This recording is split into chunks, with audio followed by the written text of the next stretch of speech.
Bibilang ko tatlo, no? 1, 2, 3, go! Ano ba tawag dyan? Ayos mga inventor kayo someday Ayan, once again guys, ayun si Daniel sa gitna, ayun si Jankel.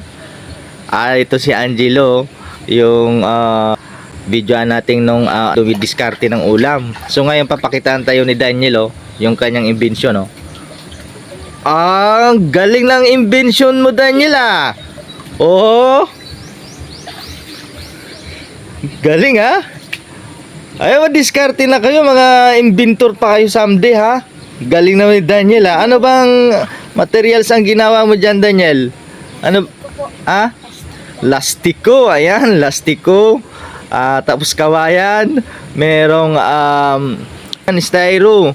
So yun lang at sige nga, yung kay Jankel. Jankel, paano yung mga kung gumagana tulad nung kay Daniel. Sige na, si daw. Okay, Angelo. Sige nga. Sige nga, karira kayo. Sige, karira kayo. Una dito. Titingnan natin kung sino yung magaling na invention. Siguro tatawagin natin yung invention na boat, speed boat. Sige daw. Yun sa'yo dyan, Kel. Sige na. Hindi pa. Wala pang ilisip kay Daniel. Yung kay Angelo muna at kay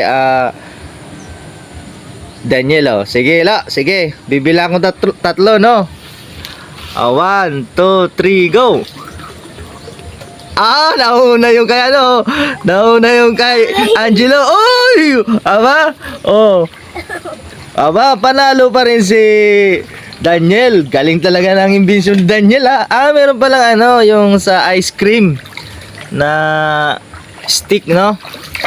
Galing ng mga batang ito na-miss ako sa inyo nung nakaraang video dumiskarte ng pangulam. Ngayon nag-invention ng laruan. Ito lang kasi libangan namin.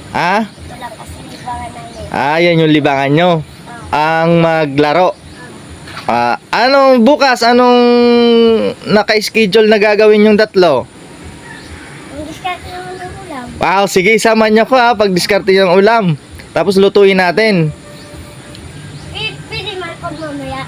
Mamaya, sige, mamaya.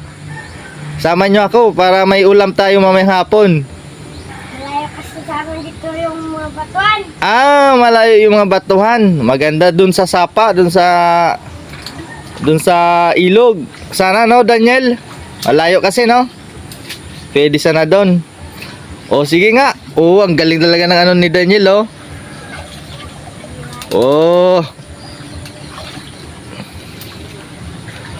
sige, at mamaya manghanap tayong pang-ulam.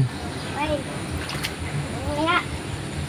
Kasi na makalipat na ulam. Pero Daniel, ano kasi yung pangarap mo? Dapat kasi may pangarap. Kung sakali, anong gusto mo? Maging sundalo? Maging babaero?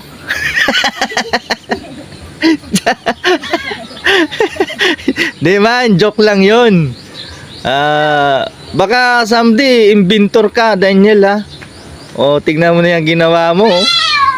Paano mo na naisipang gawin na ganyan tapos napatakbo mo ng ganyan dito sa tubig? Galing talaga ng tatlo na to. Sige, bye-bye muna.